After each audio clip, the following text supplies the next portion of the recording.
Olá, está começando mais uma edição do programa Minuto Mamãe Bebê.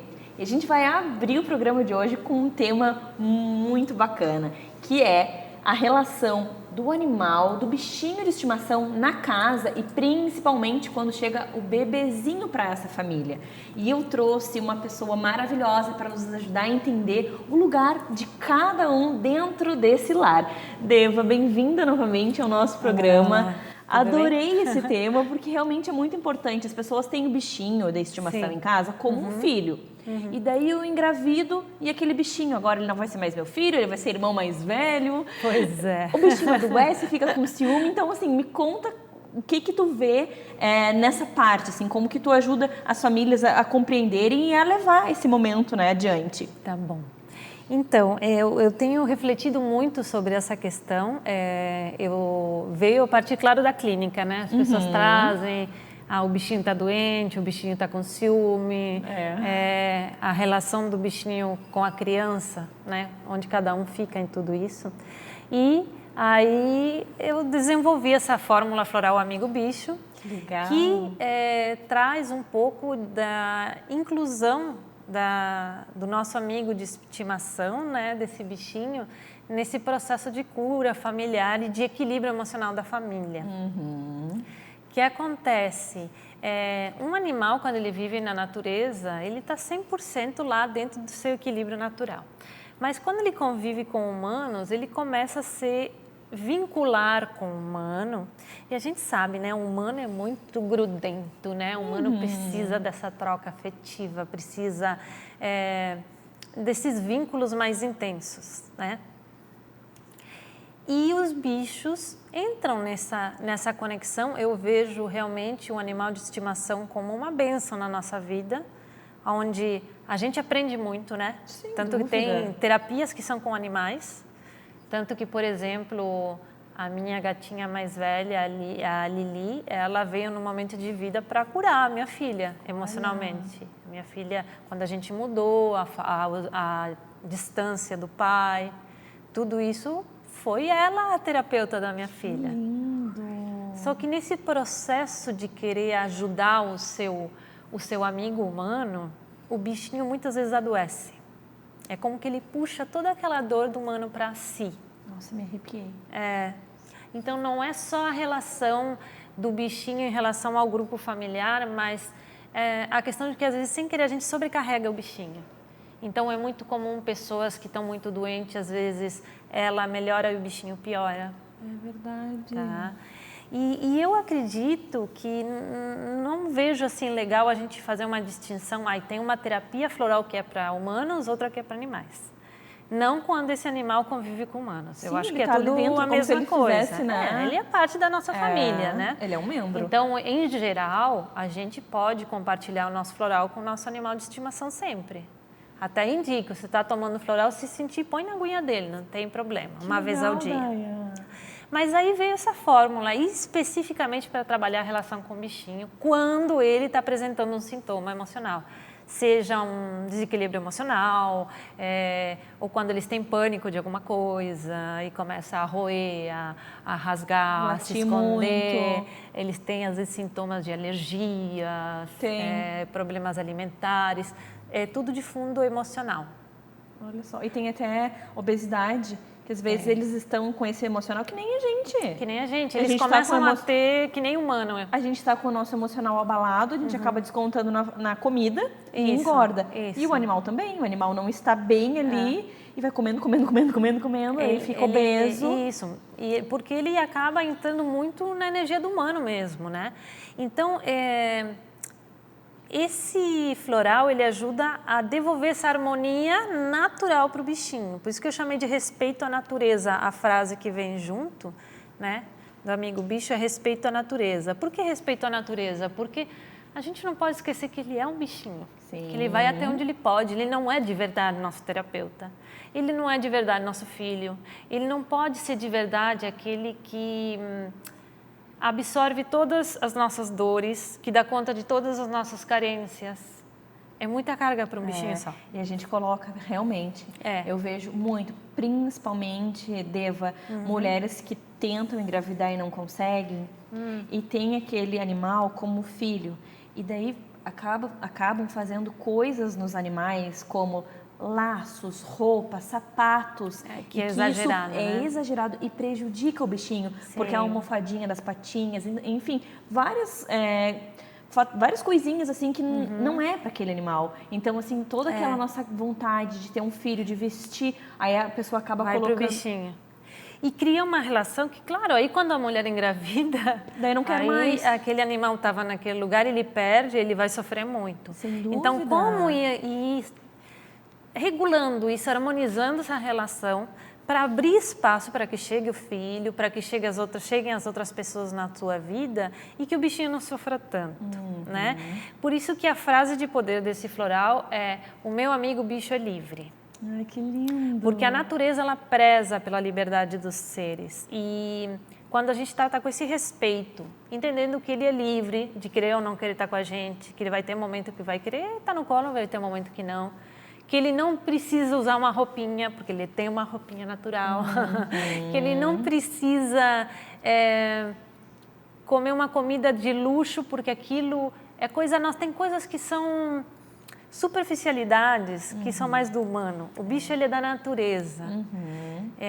Se a gente olha um bebê, ele ainda está muito bichinho, não é? A gente, no fundo, é bicho, né? E quando a gente olha para um bebê, para uma criança, a gente às vezes inventa umas modas que, na verdade, a criança quer o mesmo que um bicho, que é comidinha, que é a cama quentinha, a roupinha seca. É isso aí, eles querem afeto.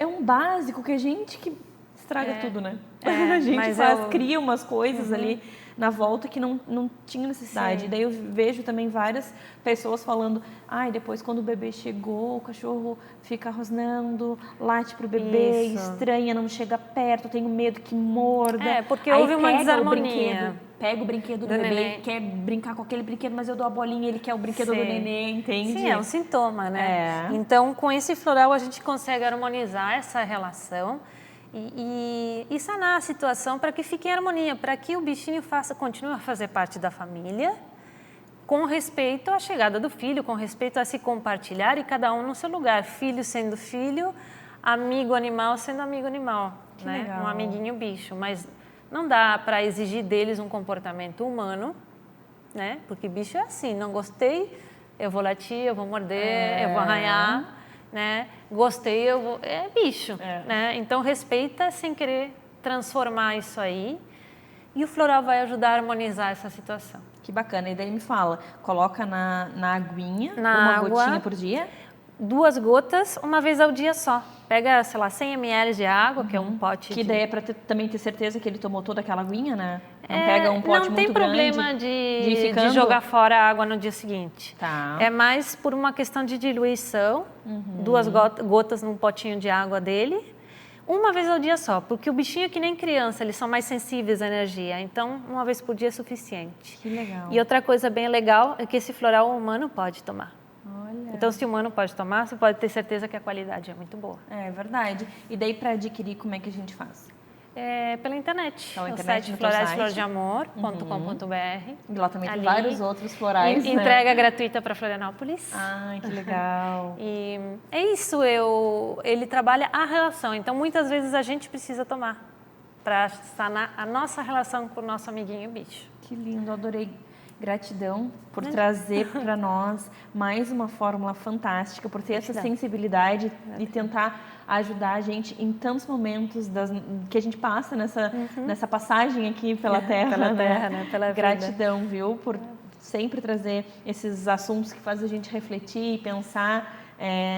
Tanta coisa que está interligado, né, Daia? Gratidão, Mari. Até mais. Até pelo o próximo convite. encontro.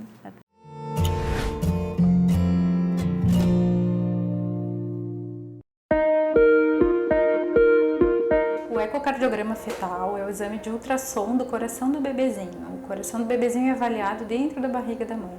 É realizado com um aparelho de ecocardiograma, um aparelho de ultrassonografia. Pode ser realizado precoce ou mais tardio, sendo que tem uma idade gestacional adequada para a realização, que é entre 24 e 28 semanas. Mas pode ser feito antes, pode ser feito depois. Avalia a anatomia do coraçãozinho, formação, função do coraçãozinho do bebezinho ainda dentro da barriga da mãe.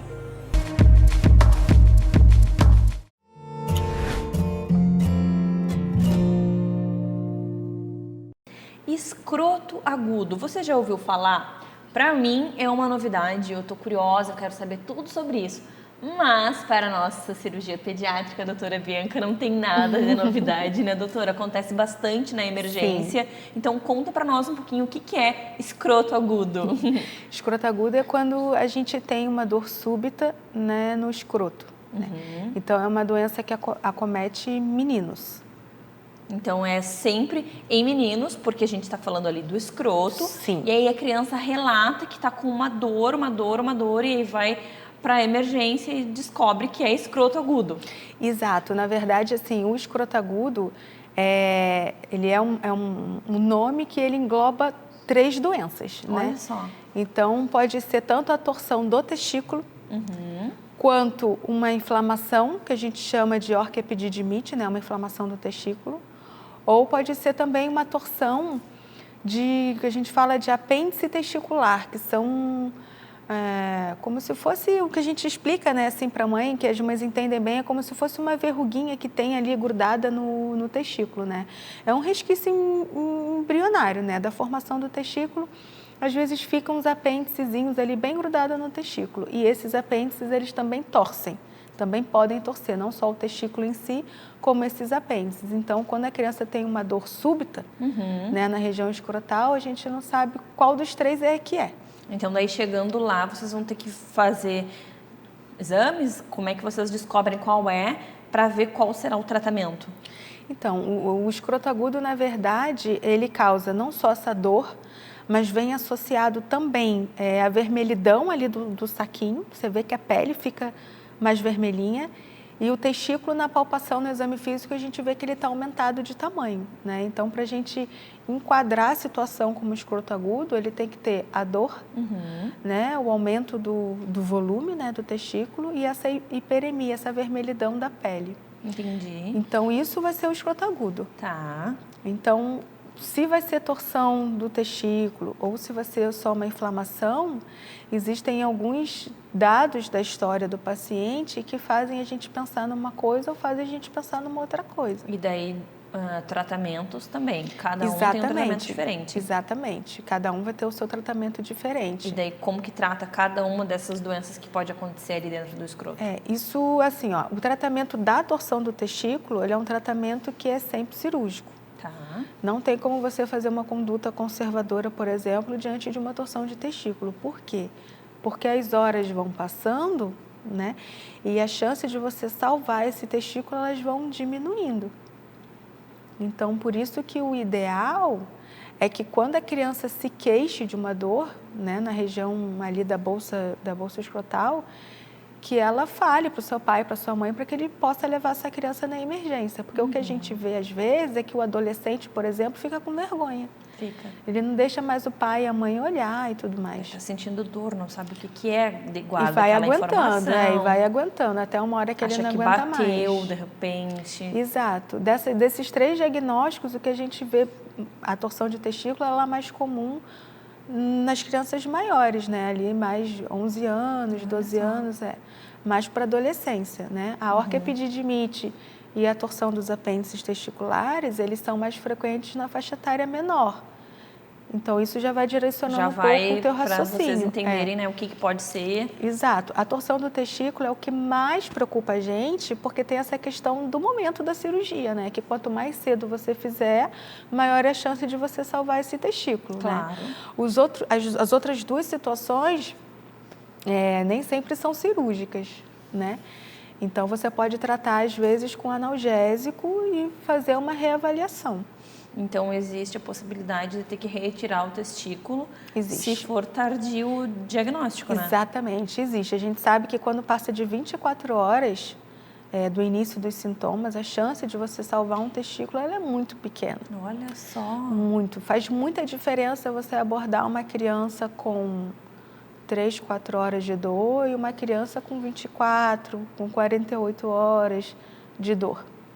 Isso compromete realmente a viabilidade do testículo, né? Olha só, algo, né, que às vezes por falta de informação, por vergonha, pode comprometer toda a vida, né? Exatamente. Depois, para ser pai, toda aquela parte, né, que sabendo que são 2. Exato. E daí um fica. Exato. O que fica, sendo normal, ele vai conseguir produzir espermatozoide igual.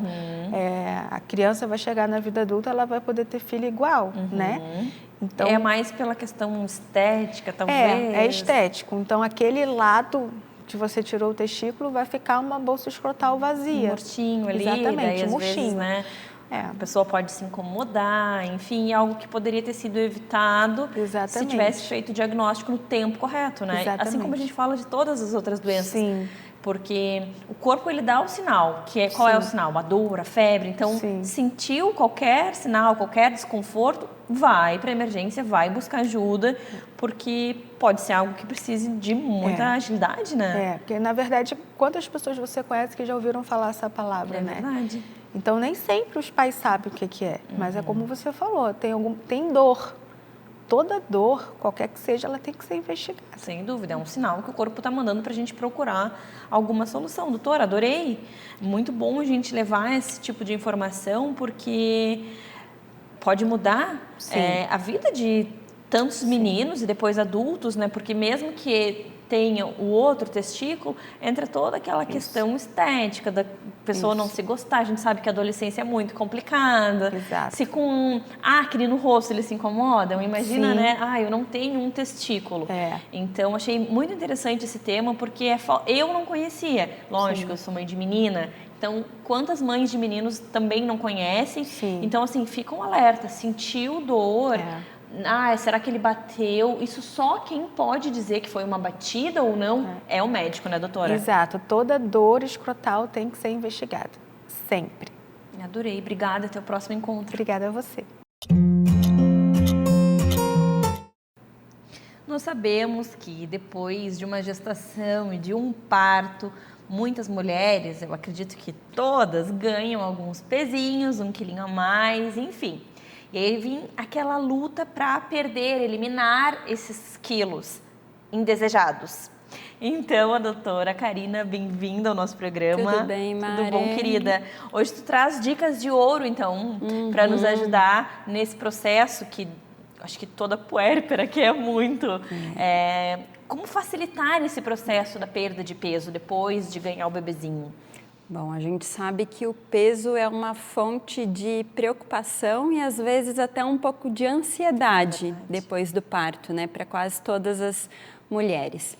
E primeira coisa que eu queria frisar que um dos fatores que mais dificultam ou auxiliam esse processo de perda vai ser a quantidade de peso que a mulher vai ganhar durante a gestação, durante a gravidez. Então é bem importante ter um acompanhamento adequado, monitorizar a questão do peso nesse período, porque quanto maior for o ganho durante a gravidez, provavelmente maior vai ser a dificuldade de perder o peso depois. Então, qual que seria o ideal desse ganho de peso na gravidez? Se a mulher está dentro do peso normal, que a gente avalia pelo índice de massa corpórea, o IMC, um ganho de peso de até 16 quilos ainda é considerado dentro do normal. Se a mulher já tem um IMC entre 25 e 29,9, que a gente considera como um sobrepeso, o ganho de peso nesse período deve ser ali no máximo de 11 quilos. E naquelas com uma obesidade, um peso maior, daí o ganho de peso deve ser ainda mais restrito, entre 5 e 9 quilos durante a gravidez. Então é bem importante a gente já cuidar na gravidez para prevenir problemas depois. E a gente sabe também que esse período depois do parto é um período de transição, de adaptação, não é um período nada fácil. Então é a questão do bebê, restrição de sono, mudança de hormônios. Exatamente. Então é um período que a gente acaba descuidando da gente, acaba optando muitas vezes por alimentos prontos, mais calóricos. Mais prático. Exatamente. Nessa adaptação dessa fase mais complicada. E é importante frisar que a perda de peso nesse período, obviamente, não é a nossa prioridade. A nossa prioridade é estar cuidando do bebê. Mas é importante a gente sempre investir, sempre estimular a mulher nesse sentido, porque aqui a gente não está falando como estético, a gente está falando em nossa saúde. E é sempre um investimento para a nossa saúde, pensando a longo prazo até para a questão do filho também. É verdade. E falando nisso, nenhuma dieta radical ou muito restritiva está indicada nesse momento. Até porque o bebê está ali mamando, né? Exato. Ele precisa de nutrientes, enfim. Então, o ideal é que seja uma mudança alimentar, de hábitos alimentares e que seja algo gradual. E o que pode ajudar, então, nesse processo? Primeiro fator é a amamentação, Sim. né? A gente sabe que o leite materno, já conhece todos os benefícios do leite materno pensando na alimentação do bebê. Mas, além disso, o aleitamento também tem outros benefícios para a gente como mãe. E o nosso organismo, o nosso corpo, ao produzir o leite, ele também acaba sendo exigido mais e acaba tendo um gasto calórico maior. Então, a mulher amamentando, estima-se que tem um gasto em torno de 500 calorias a mais do que aquela que não amamenta. Que tava louca para comer. Exatamente. Então, já é uma boa ajuda, digamos assim. Só que, por outro lado, por mais que também o nosso gasto energético vá aumentando nesse período do aleitamento, da amamentação, a gente sabe que também dá um pouquinho mais de fome nesse período. Então, a gente tem que cuidar nesse sentido. Eu acho que nas escolhas, né? Exatamente. Tentar comer coisas mais saudáveis. Priorizar alimentos que possam trabalhar mais com a questão da saciedade, né? Que não é só a quantidade, mas a qualidade. Então, proteínas, fibras, gorduras boas, como azeite de oliva, abacate, salmão. Tudo isso pode facilitar esse processo. Outro fator que pode contribuir também nessa perda de peso nesse período é a atividade física. A gente sabe que não é muitas vezes tão fácil a gente fazer nesse momento, mas que seja um exercício em casa, uma caminhada com o bebê no carrinho, qualquer tipo de movimento, isso ajuda. Além de também fazer bem para a gente nesse período do ponto de vista psicológico, claro. Então, é algo que também acaba ajudando. Daí entra a vitamina D. Claro, que já ajuda que é bom nesse... para a mãe e para o bebê. Já entra como um benefício extra nas caminhadas. E um outro ponto que também pode facilitar é a questão da água. A gente ingerir bastante água é bem importante. Nas mulheres que estão amamentando, além da questão da produção do leite que vai auxiliar, a ingestão de água também ajuda no controle da fome, ajuda o nosso intestino a funcionar melhor e também ajuda a diminuir a retenção hídrica, o inchaço, que às vezes é bastante comum nesse período. É verdade. Então, essas são dicas, às vezes, práticas, simples, que a gente consegue seguir no nosso dia a dia. E que eu acredito que qualquer pessoa consiga, porque não tem, assim, não exige nada muito grandioso. Cuidar da alimentação, fazer boas escolhas, amamentar, ingerir bastante água, fazer uma caminhada com o bebê de 30 minutinhos por dia, nem que seja. E daí tu já consegue fazer uma rotina saudável que eu acredito que vai ajudar nesse momento que a gente fica tão ansiosa para perder. E aí essa ansiedade também atrapalha o processo. Então, se a gente fizer algo realmente... 5 algos, né? Porque já são vários pontinhos, vários algos. Então, se a gente fizer várias coisinhas para ajudar nesse processo, eu acredito que aí vai fluir mais leve. Não existe fórmula mágica e medicamentos que algumas mães às vezes ficam naquela ansiedade de perder também não são indicados nessa fase pela questão do aleitamento, que a gente não tem segurança nesse sentido. Então, é questão de fazer pequenas mudanças que, na verdade, são hábitos que a gente vai levar para a nossa vida. Sem dúvida. E, com certeza, vão fazer toda a diferença. E, claro, vão servir de exemplo também para o filho depois, para o bebê depois. Eu sempre penso assim, que se a gente tinha hábitos não legais, agora com uma vidinha ali nos olhando e nos observando, a gente se obriga a ser melhor para eles, para mostrar para eles. Eu vou comer fruta, eu vou comer legumes, vou tomar bastante água, porque eu quero que a minha filha faça o mesmo. Então, eu vou começar a praticar alguma atividade, porque senão ela vai dizer, não, eu não vou, você não faz nada, você só fica em casa, você só fica deitado. Então, assim, o que a gente vai passar para eles, né? Exatamente.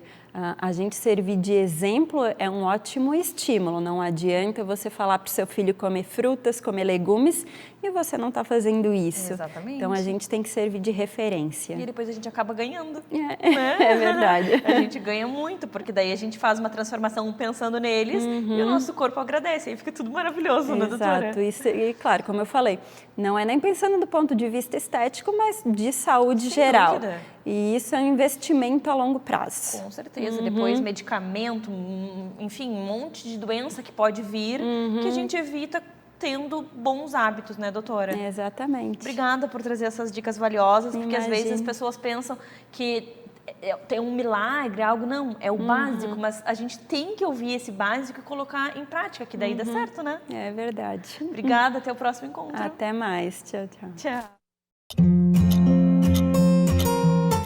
Nós sabemos que quando nasce um bebê, existe toda uma transformação na vida dessa mulher. Agora eu não sou mais apenas a Mariana, eu sou uma mãe. E quem vai nos ajudar a entender um pouco mais sobre esse assunto é a Débora. Bem-vinda novamente ao nosso programa. A nossa aromaterapeuta, que com esse jeitinho mais suave, mais leve, vai ajudando muitas mamães, puérperas, mulheres, a compreenderem toda essa transformação que acontece. Porque a gente se depara com depressão pós-parto, ansiedade, bebê que não dorme, que passa a noite inteira chorando, às vezes a mãe não consegue se conectar com a criança, enfim. Tu deve receber tantas e tantas reclamações, né? Como que a gente trabalha diversos pontos, assim, que de repente as mulheres procuram e buscam compreender? Gratidão, e é muito bom olhar sobre isso, né? Esse cuidado com a mamãe, esse cuidado com essa mulher maravilhosa, né? Que agora tem nos seus braços o tão sonhado filho, né? E aí agora o corpo não voltou como era antes, o corpo não tá como era, o sono, eu achei que depois da minha gestação, o bebê nasce, eu volto a dormir. Não, aí não é, né? E aí agora esse bebê depende, né? E aí dói muitas das vezes amamentar. Então são tantas questões que envolvem E tem essa toda a parte mãe, hormonal. toda a parte hormonal, né? Então ela fica extremamente sensível a muita coisa. Então como trabalhar isso, né? E aí a aromaterapia holística, ela vai olhar para esta mulher, ela vai olhar o que está acontecendo aqui. Como nós podemos auxiliar ela através dos aromas, e aí sempre é muito importante a concentração, então é um olhar muito individualizado, porque essa mulher acabou de ter um bebê, ela está amamentando, então precisa ser muito bem personalizado, né, o que vai ser usado de aromaterapia, isso é muito importante ser falado, né? E aí trabalhar essas emoções. Essa mulher, ela está bem ou ela está numa depressão? Por que ela entrou na depressão? O que fez com que ela entrasse? De novo, essa é uma terapia energética. É importante também acompanhamento com outros profissionais, né? Mas dentro da parte energética, então nós vamos olhar o que tem aqui. Será que isso realmente está nela, na parte hormonal, ou está na parte espiritual, na parte total energética dela? O que faz com que ela se sinta dessa forma? Então nós precisamos entrar nesse mundo e sentir esta mulher. Eu, Débora, sinto agora o que a Mariana está sentindo. E aí, através da leitura do campo energético, é possível sim traçar uma fórmula com aromaterapia, nós vamos equilibrar a energia do ser, nós vamos trazer também reprogramação, como eu vou olhar agora para a minha nova vida, porque é uma mulher que ela agora tem uma vida completamente diferente. Mesmo aquela que já foi mãe, que tem o primeiro filho, agora se vem o segundo, não é mais a mesma coisa. Muda tudo novamente. Muda tudo. E aí como é ter duas crianças? Né? E como fica essa mulher que tem que administrar o casamento, porque o marido, muitas das vezes, ele está ali auxiliando, sim, mas ele não está passando no corpo dessa mulher para sentir essa alteração hormonal toda, esse conflito, né? Então, por mais que o pai faça, e é muito importante os papais fazerem, muito importante, vocês homens são muito importantes na vida dessa mulher, fundamentais. Né? Fundamentais na vida da criança, é muito importante, mas mesmo assim, esse olhar carinhoso, né? Esse olhar para alinhar o campo energético dessa mãe é muito importante. Então, olhar o que está acontecendo aqui. Por que ela está passando por essa situação? E às vezes, aparentemente, é tudo igual, mas quando você entra na individualidade é muito diferente. Então parece, ela está com depressão pós-parto, ok, mas de onde é a origem? Por isso a importância da individualidade. E sabe que às vezes eu vejo, assim, percebo por mim e por outras amigas, mães, que às vezes são problemas que a gente já tinha, Sim. Antes do bebê, só que agora, com toda essa demanda do bebê, a gente não consegue mais dar conta. Não. E aí eles vêm à tona com tudo. Vem. Então, não necessariamente foi por causa do bebê, já estava lá, já era alguma coisa na nossa vida mesmo, mas que a gente conseguia ir relevando. Sim. Aí agora, com toda essa demanda, às vezes, sem dormir, afastada do trabalho, sozinha, aí vem com toda a força para não fazer assim... Te ajeita, isso. Vai buscar a solução e organizar tudo isso, né? Essa tua fala é bem importante, porque assim, a questão do desequilíbrio com essa mulher não é o bebê. Isso não é o bebê. E muitas das vezes eu penso, eu tive um filho, agora eu tenho um problema. Não, você não tem um problema. Você tinha algo que você não olhava antes. Aí aconteceu uma alteração hormonal muito grande, desregulou todo o teu sono. Como é que você vive sem sono? Nossa, é um estresse, né? É um estresse. E aí, como que você se conhecia sem dormir antes? Como que você se comportava sem dormir? Não, antes você dormia, então agora você está numa nova vida. Só que é você, não é o bebê. Então, como que agora nós vamos trabalhar essa energia e trazer essa consciência e curar aquilo que eu trago muitas das vezes lá do período que eu era bebê, da minha infância, e agora eu estou numa situação de um estresse grande, que é uma responsabilidade, afinal de contas, eu sou responsável por um indivíduo.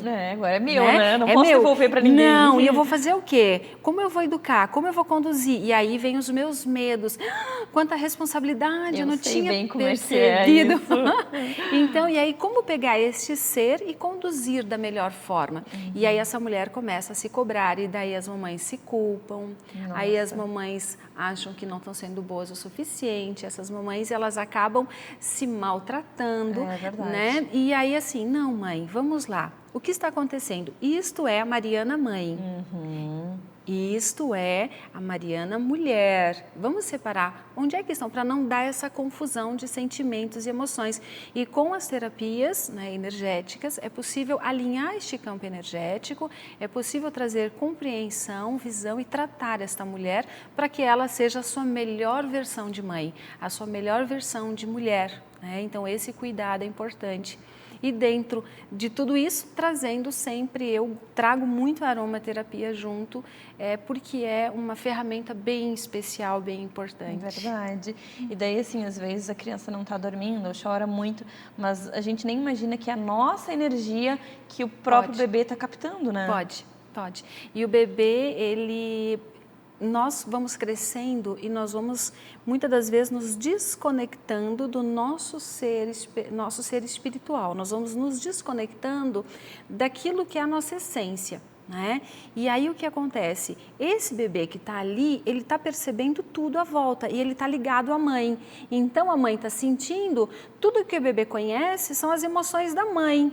Ele não sabe, ele é um bebê, ele tem o plano espiritual dele, mas ele ainda naquela consciência é um bebê. Então ele não sabe o que ele vai fazer com esta situação que está ali. A mãe está sofrendo, logo eu sofro. Minha mãe está sofrendo, logo eu sofro. Então como desconectar isso para que o bebê agora consiga... Não traga essa culpa não com ele traga também, essa né? culpa com ele, porque eu posso estar impregnando no campo do meu filho, mesmo inconscientemente, que ser mãe é sofrer. Então o meu bebê entende, eu faço a minha mãe sofrer. Eu faço a minha mãe sofrer. São mensagens que estão sendo programadas no subconsciente dessa criança, que ela não fala, ela só está processando, recebendo informações e arquivando informações. Então, por isso, esse trabalho olhar desde o início, né? Então, desde bem bebezinho e conduzir esta criança, conduzir esta mãe na melhor versão, conduzir para que o melhor aconteça, para que a relação dos dois seja uma relação de cumplicidade, de amor, de leveza, de alegria, né? Sem culpa, sem cobrança. Sem culpa, sem cobrança, eliminar essa parte. E é possível sim. Que lindo. Quanto conhecimento, quanta aprendizagem. Olha, adorei. Obrigada por trazer para nós essas informações e dividir conosco tanto conteúdo. Adorei muito. Gratidão por ter vindo aqui e até o nosso próximo encontro. Já estou ansiosa para ir aprendendo mais e mais e mais com você. Gratidão, é muito bom estar aqui. Gratidão. Um beijo no coração de todas as mamães, todos os papais, bebês, né? E é muito bom. Gratidão, espero que tenham, né, curtido e sentido essa energia de amor desse programa que é lindo. Obrigada, Gratidão. até o próximo encontro. Até. Você já ouviu falar na concha mamária? Aquele potinho que as mamães colocam na mama durante o processo de amamentação para ficar captando leite ali. Será que isso é bom? Eu estou vendo nas listas de maternidade esse pré-requisito. E hoje eu trouxe a Sol, bem-vinda novamente, nossa consultora de amamentação, enfermeira, que vê essas mamães, que vê essas malinhas da maternidade já com a concha ali dentro. Sol, isso é bom ou isso é perigoso? Isso é muito perigoso.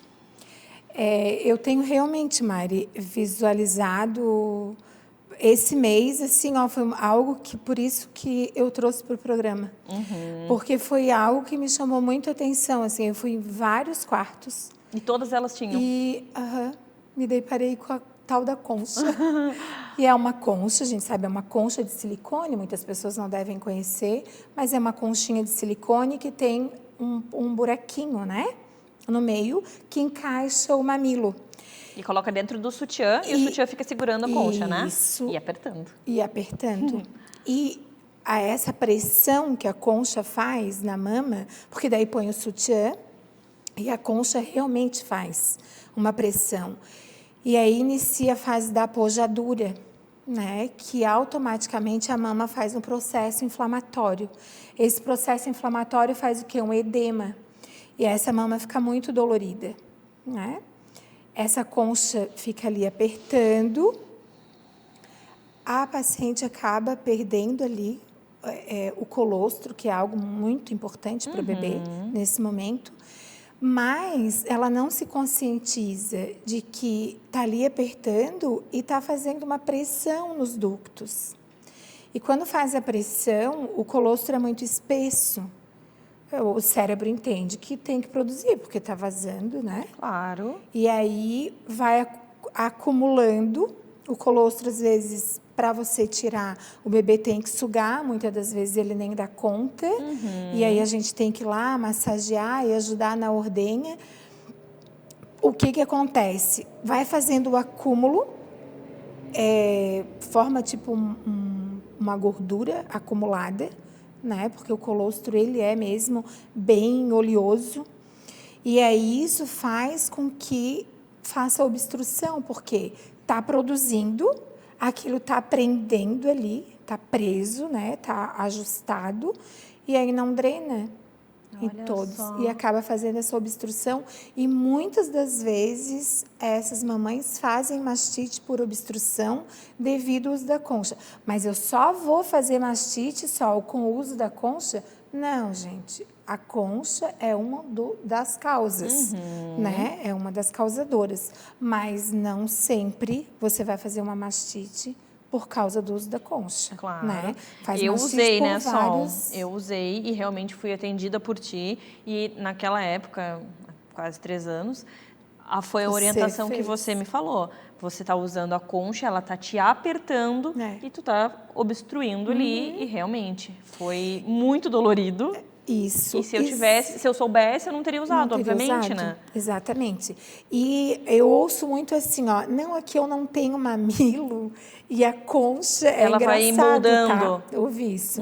A concha vai moldar o meu mamilo, vai trazer o meu mamilo para fora. Não façam isso. Quem vai formar o mamilo é o seu bebê sugando. sabe? A concha, ela tem uma espessura larga, né? Se o mamilo for formado naquela largura toda... Não cabe na boca do bebê depois? Não cabe. Tu vê, E aí as o bebê pessoas- vai lá na ponta, E porque aí, ele não consegue. fissura. Exatamente. Então, assim, a falta de informação, olha quanta coisa errada pode acarretar. As mulheres já estão... Isso daí também é muito do mercado, das Sim. vendas, né? E tem, sabe, que tem mesmo, né? Na lista de maternidade. Claro. Eu nem sei se na nossa tem. Tens que, como enfermeira, Mas lá eu tenho revisar. que visualizar isso. Porque não pode essa informação, né? De a gente Não. comprar um produto que não precisa. Gente, não precisa. Não precisa. É perigoso. E é um gasto. Lógico, Porque elas não são é um baratas. gasto. E às vezes as pessoas têm mais de duas no par, porque daí troca, e daí até lavar, então já usa outra. Então imagina, tá comprando um monte de coisa que não tem necessidade. Eu ouço muito assim, não, mas eu lavo. Eu uso, mas eu lavo. Não. Estou questionando isso, né? Estou questionando também que aquele leite fica drenando ali, além de perder o leite que é tão importante para o teu filho, você tá ali, o corpo aquecido, né? Tem o sutiã que também ajuda a aquecer. Aí aquelas bactérias estão ali se proliferando, porque o leite, as bactérias se proliferam muito rápido. Então, o uso da concha, ele é propício à mastite. Se você tiver uma lesão mamária, aquelas bactérias ali, elas podem se alojar naquela lesão e fazer uma mastite por abscesso encapsulado ainda. Nossa. Que daí tem que ir para drenagem, no centro cirúrgico, o paciente é sedado. Pensa só, que problema. Várias... E aí é bem propício a fungo, né? Claro. Porque é um ambiente úmido, aquecido, né? Tá ali os bichinhos só querendo. É verdade. E assim, ó, como eu usei, eu tenho a experiência, e quando eu estranhei o uso, que quando eu fui te questionar, que eu te perguntei só, é legal ou não? E daí você me disse que não, foi quando eu tirei e senti o cheiro. Sim, e daí porque você fica transpirando. peguei o leite tem esse cheiro? Não tem. Não, então o que é isso? Daí eu entrei em contato contigo, tu falou, joga isso fora. E daí já era tarde demais, porque eu já tinha feito uma mastite. Então, assim, pensa o perigo, Sol. E como permitem colocar esse item na lista. Sim, e as queridas, né, elas usam... Porque que nem não eu. sabem. Meu peito vazava muito leite, eu colocava para não vazar, eu achava o máximo, tirava, depois colocava fora o leite, lavava. E colocava novamente. E tem muitas também que usam... Essa semana mesmo eu presenciei isso. Não, eu uso porque a mama está fissurada.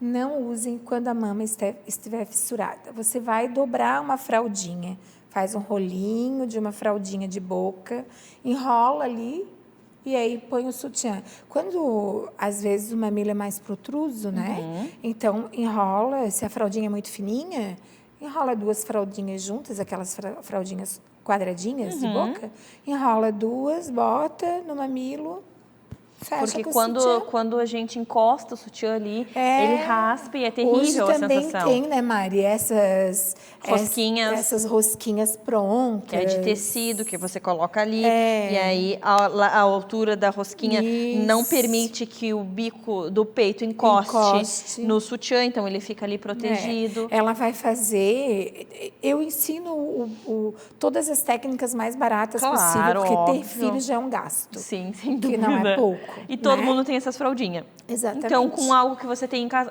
mas eu tenho que comprar, encomendei, não chegou ainda, até lá já machucou horrores o peito. Enrolou a fraldinha, usa colocou ali e deu. Às Sem vezes ela contar que até fica desiste. ventilado. Né? Não fica abafado, porque deixa o buraquinho ali. Sim. Então, o tecido, ele aspira, né? lógico. Então, é isso mesmo. Sol, adorei. Adorei, já vivenciei, sou muito grata a ti. Pena não ter perguntado um pouquinho antes, esperei o cheiro ruim chegar. Mas a gente está aqui para ajudar outras mulheres a não passarem pelo que eu passei e tantas outras pacientes tuas, né, Sol? Isso mesmo. Muito obrigada por dividir tanto conhecimento e por ser essa fonte inesgotável de informação. Até o próximo encontro, querida. Até.